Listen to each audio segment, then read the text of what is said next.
اللہ نے مردوں کو قوام بنایا ہے، جو اللہ نے بعض کو بعض پر فضیلت دی، اور اس بنا پر کہ مرد اپنے مال کو خرچ کرتے ہیں، تو لہذا مال خرچ کرنا، کمانا، محنت مزدوری کرنا، یہ مرد کی ذمہ داری، عورت کی نہیں۔ اور دوسرا معاملہ، عورت تجارت کر سکتی ہے، زمانے جاہلیت کے اندر بھی تجارتیں ہوتی، لیکن ذرا غور کریں زمانے جاہلیت میں بھی عورتیں باہر نکل کر تجارت نہیں کرتی تھی۔ ام المومنین حضرت خدیجہ رضی اللہ تعالی عنہ، جو ایک مالدار خاتون تھی عرب کی، بہت زیادہ مالدار غنی خاتون، لیکن انہوں نے اپنے مال کو تجارت پر لگائے رکھا تھا۔ مال دیتی، پیسہ ان کا رہتا، محنت کرنے والے کوئی ہوتے، فائدہ نصف نصف ہوتا۔ یہ تجارت کرنے کے لیے بازار میں نہیں جاتی، جس کی بنا پر آگے چل کر اللہ کے نبی کریم صلی اللہ علیہ وسلم سے بھی انہوں نے تجارت کا معاہدہ کیا۔ اللہ کے نبی کریم صلی اللہ علیہ وسلم نے ان کا مال لے کر تجارت کیا۔ جب فائدہ مزید ہوا، اللہ کے نبی کریم صلی اللہ علیہ وسلم کے اخلاق عادات معلوم پڑے، تب انہوں نے نکاح کا پیغام تک بھیجا دیا۔ تو بہرحال زمانے جاہلیت کے اندر بھی خاتونوں کا معاملہ یہ نہیں تھا کہ وہ باہر نکل کر تجارت کرے۔ دوسرا معاملہ، اگر عورت کرنا ہی چاہتی ہے کاروبار، محنت مزدوری، نوکری، تو سب سے پہلی شرط یہ ہے کہ وہ با پردہ ہو کر نوکری کر سکتی ہے۔ کہاں؟ جہاں پر پورے پردے کا نظم ہو،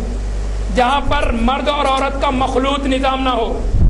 دونوں کا مخلوط، دونوں ایک دوسرے سے مل کر کے معاملات نہ ہو، شانہ باشانہ، قدم بقدم۔ اور دوسرا معاملہ، یا جہاں پر جیسے لڑکیوں کے کالجز، لڑکیوں کے ہاسٹلس، لڑکیوں کے اسکولس ہوتے ہیں، وہاں سب سے بہتر۔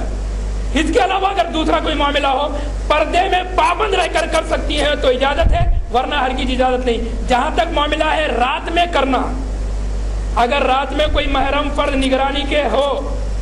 نگرانی کر سکتا ہو، کوئی محرم فرد ان کے ساتھ میں جا سکتا ہو، اور وہاں پر کوئی معاملہ ایسا نہ آ سکتا ہو، پردے کا مکمل انتظام ہو تو کر سکتے ہیں، ورنہ درست نہیں ہے اس طرح رات میں جا کر نوکری کرنا۔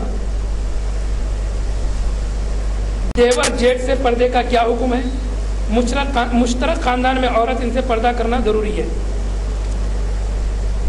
روایت کے راوی حضرت عقبہ ابن عامر رضی اللہ تعالیٰ عنہ، جس کو امام مسلم علیہ الرحمہ اپنی کتاب کے اندر لاتے ہیں، روایت یوں ہے، ان عقبہ ابن عامر رضی اللہ تعالیٰ عنہ قال قال رسول اللہ صلی اللہ علیہ وسلم ایاکم والدخول علی النساء فقال رجل من الانصار افرأیت الحمو یا رسول اللہ قال الحمو الموت، متفق علیہ۔ حضرت عقبہ ابن عامر رضی اللہ تعالیٰ عنہ بیان فرماتے ہیں کہ اللہ کے نبی کریم صلی اللہ علیہ وسلم نے فرمایا، لوگوں تم اپنے آپ کو بچا لو عورتوں کے پاس جانے سے، یعنی تم عورتوں سے ملنا جلنا چھوڑ دو، جہاں عورتیں ہو تم ہرگز مت جاؤ، بلکہ اپنے آپ کو عورتوں سے بچا لو، عورتوں سے اپنے آپ کی حفاظت کر لو۔ تو ایک انصاری صحابی اللہ کے نبی کریم صلی اللہ علیہ وسلم سے سوال کرتے ہیں، افرأیت الحمو یا رسول اللہ، اللہ کے نبی کریم صلی اللہ علیہ وسلم دیور کے بارے میں آپ کی کیا رائے ہے؟ اور لغت کے اعتبار سے ہم کا جو لفظ ہے یہ مرد کے سارے رشتہ دار یعنی سسرالی رشتہ دار ہم کے اندر داخل ہے۔ تو فرمایا جاتا ہے ہم، دیور جیٹ جو بھی ہو، خلیرے مومیرے چچیرے تائرے جتنے بھی دیورہ جیٹا جو بھی بنتے ہو، ان کے بارے میں سوال ہوا۔ اللہ کے نبی کریم صلی اللہ علیہ وسلم فرمایا الحم والموت، یہ تو کیا ہے؟ موت ہے، یعنی دوسروں سے بچا جا سکتا ہے لیکن ان سے بچنے کا کوئی معاملہ باقی نہیں رہ سکتا۔ تو اس بنا پر ایک خاتون کو چاہیے، اگر مشترک خاندان ہے، سمجھ رہا، ایک جگہ ملی جلی فیملی ہے، تو عورت کو چاہیے کہ با پردہ ہو کر رہے اس گھر میں، دیور سے پردہ کرے، جیٹ سے پردہ کرے، جو بھی افراد خاندان ہے شوہر کے ان سے پردہ کرے، وہ نامحرم ہے، ان سے ملنا جلنا، مذاق بات چیت کرنا، سارے کا سارا معاملہ غلط ہے۔ اللہ کے نبی کریم صلی اللہ علیہ وسلم نے اس کو موت قرار دیا ہے، جو عام طور پر ہمارے ماحول میں ہے، بھابھی ماں سمان، سالی آدھی گھر والی، سالی کو جو چاہے کرو، دیور جو چاہے بھابھی کو، ہر قسم کا مذاق، ہر قسم کا سخت الفاظ بول رہا ہوں، تکلیف ہو رہی ہو کوئی حرج نہیں ہے، لیکن اللہ کے نبی کریم صلی اللہ علیہ وسلم نے تو موت قرار دیا ہے اس کو، کہا اس میں جو کمی کرے، جو اس میں کوتاہی کرے، وہ یقیناً برائی کے اندر مبتلا ہو سکتے ہیں۔ لیکن آج ہمارے بھائیوں کو سمجھ میں نہیں آتا، خود کاروبار پہ ہے، بھائی کو فون کرتے ہیں، ارے بھائی لے جا ذرا، تیری بھابھی گھر کو جاتی، کہتے لے جا کو چھوڑ کے آ، دیور لیا گاڑی پہ بٹھا کے نکل رہا ہے، دیور کو بھی شرم نہیں ہے، اسلام کا حکم معلوم کرتا، دینی تعلیمات معلوم کرتا، بھائی کو بولتا بھیا تم بیوقوف بن رہے ہیں لیکن میں بیوقوف نہیں ہوں، اسلام روکا، آنا ہے تو چھوڑو، نہیں تو تمہارے سالے کو بلا لو، لے جاؤ، بولو میں یہ سب حمالی نہیں کرتا، یہ کھلا حکم ہو، یہ اسلام کی تعلیمات ہے۔ مرد خود پردہ کرے، دیور جیٹ اگر ہے تو اسلام کی تعلیمات حاصل کرے، پابند کر دے، خود کی بیوی ہو منگا لے کھانا پینا جو بھی معاملہ ہے، اور اگر کبھی بیوی جائے پہلے بول دے کہ بھائی میرے روم پر کھانا لگا دو، جو چیز ہے پوری ضروریت، کھانا کھا لے، باہر نکل جائے، کھانا نکال دیں گے دسترخوان اٹھ جائے گا، پھر اپنے کمرے میں آ جائے۔ بہرحال عورت کو چاہیے کہ اپنے یہ سترالی رشتہ داروں سے پردہ کرے، یہ اسلام کا اہم حکم ہے، جس کو نہ کرنا در حقیقت نافرمانی ہے۔ جتنا بے پردگی کے ساتھ دیور جیٹ کے سامنے نکلیں گے اتنا گناہ ضرور بضرور ہوتا رہے گا۔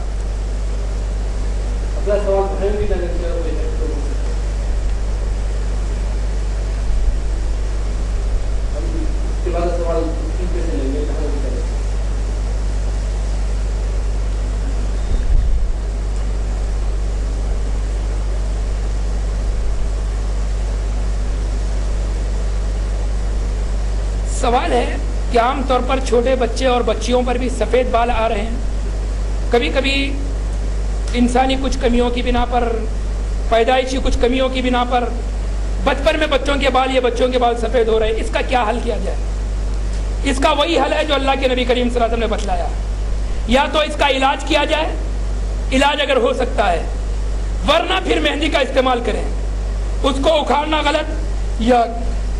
کالے رنگ سے گودریج مہندی مختلف رنگوں سے رنگنا غلط، زیادہ سے زیادہ مہندی کا استعمال کریں، یا پھر اس کا علاج کیا جائے، اس کے سوا دوسرا راستہ اختیار کرنا یہ در حقیقت جنت سے دوری ہے۔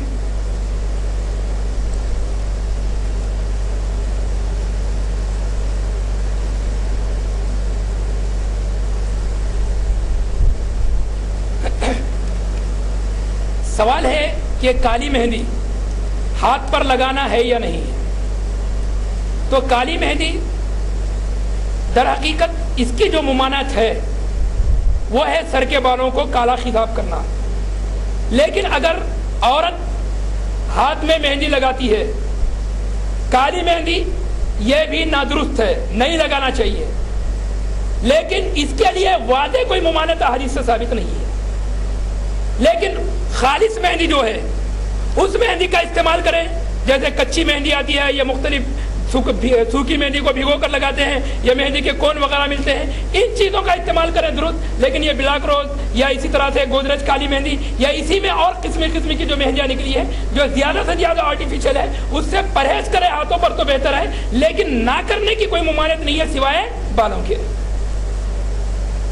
میرے یعنی جو بھی غیر محرم افراد ہیں ان سے پردہ کرتی ہیں، لیکن شادی ہونے کے بعد دیور جیٹ سے پردہ نہیں کر سک رہے ہیں، اس کی مجبوری یہ ہے کہ شوہر مجبور کرتا ہے کہ ان کے سامنے نکلیں۔ تو در حقیقت اللہ کے نبی کریم صلی اللہ علیہ وسلم نے ایسے مرد کو دیوس قرار دیا ہے جو اپنی بیوی کو دوسروں کے سامنے، نامحرموں کے سامنے بناؤ سنگار یعنی بغیر پردے کے حاضر ہونے کا حکم دے یا ہونے پر خاموشی اختیار کرے، ایسا مرد دیوس ہے۔ لیکن اب یہ لڑکی کیا کرے؟ تو اللہ رب العزت نے ایک اصول دیا ہے، لا یکلف اللہ نفسا الا وسعها، اللہ کسی بھی بندے کو اسی کام کو مکلف کرتا ہے جس کی وہ استطاعت رکھے، طاقت رکھے۔ اگر اس پر یعنی سمجھائیں، بجھائیں، منائیں، اگر پھر بھی